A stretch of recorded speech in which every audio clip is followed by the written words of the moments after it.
கடவுளே, உமது கோவிலின் நடுவில் நாங்கள் உமது இரக்கத்தை பெற்றுக்கொண்டோம். கடவுளே, உமது பெயருக்கு ஏற்ப உமது புகழும் உலகின் எல்லை வரை எட்டுவதாக. உமது வலக்கை நீதியால் நிறைந்துள்ளது. திருப்பாடல்கள் 47, 10 மற்றும் 11 இறை வார்த்தைகள். அன்பானவர்களே, குணமளிக்கும் நம் ஆண்டவர் இயேசு கிறிஸ்து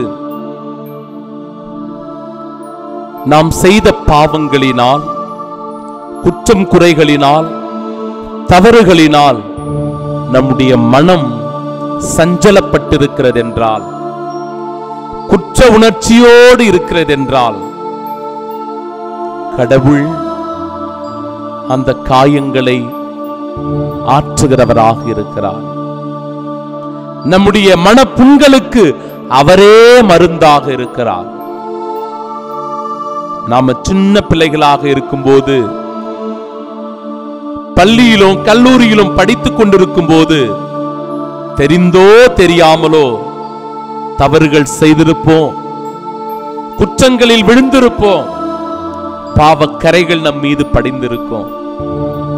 அந்த குற்ற உணர்ச்சியில் நாம் தொடர்ந்து வாழ்ந்து கொண்டிருக்கிறோம் என்றால் நம்முடைய வாழ்க்கையில நிம்மதி இருக்குமா? நம்முடைய வாழ்க்கையில சந்தோஷம் இருக்குமா? நாம நடத்துகின்ற அந்த குடும்பத்தில் முழுமையான ஆசீர்வாதம் இருக்குமா? அன்பிற்குரியவர்களே, அந்த குற்ற உணர்ச்சிகளிலிருந்து நாம் விடுதலை பெற வேண்டும். அந்த பாவக்கரைகள் துடைக்கப்பட வேண்டும். நம் மீது படிந்திருக்கிற அந்த கரைகள் எல்லாம் அகற்றப்படும் போதுதான் ஆண்டவருடைய அருள் நலமும் அவருடைய பேரன்பும் நம்மை புடைசூழ்ந்து வருகிறது. அவருடைய இரக்கமும் கருணையும் நம்மை மன்னித்து அவரின் அன்பு மகனாக மகளாக நம்மை வாழச் செய்கிறது.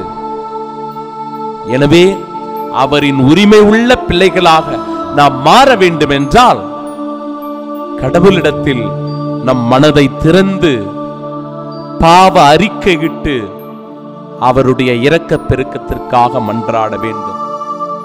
அப்படி ஆண்டவருடைய இரக்க பெருக்கத்திற்காக நாம் மன்றாடி வேண்டி ஜெபிக்கிறோம் என்றால் நம் வாழ்வு மாறும், ஆசீர்வாதங்கள் கைகூடி வரும், நினைத்த காரியங்கள் எல்லாம் நல்லபடியாக நடக்கும். இந்த நாளில் என் அன்பு சகோதரனே, சகோதரியே, நீ செய்கின்ற ஒவ்வொரு முயற்சியிலும் வெற்றி காண்பாய். ஏனென்றால் ஆண்டவர் உனக்கு துணையாக இருக்கிறார், ஆண்டவர் உனக்கு வலிமையாக இருக்கிறார், ஆண்டவர் உன் ஆற்றலாய் இருக்கின்றார். எனவே ஆண்டவருடைய இரக்க பெருக்கத்தை பெற்றுக்கொண்டு நம்மை கழுவி தூய்மையாக்கி ஆண்டவரின் புது படைப்பாக மாறுவோம். இறை ஆசீர்வாதத்தை பெற்று மகிழ்வோம். ஆமீன். இறைவனே என் இதய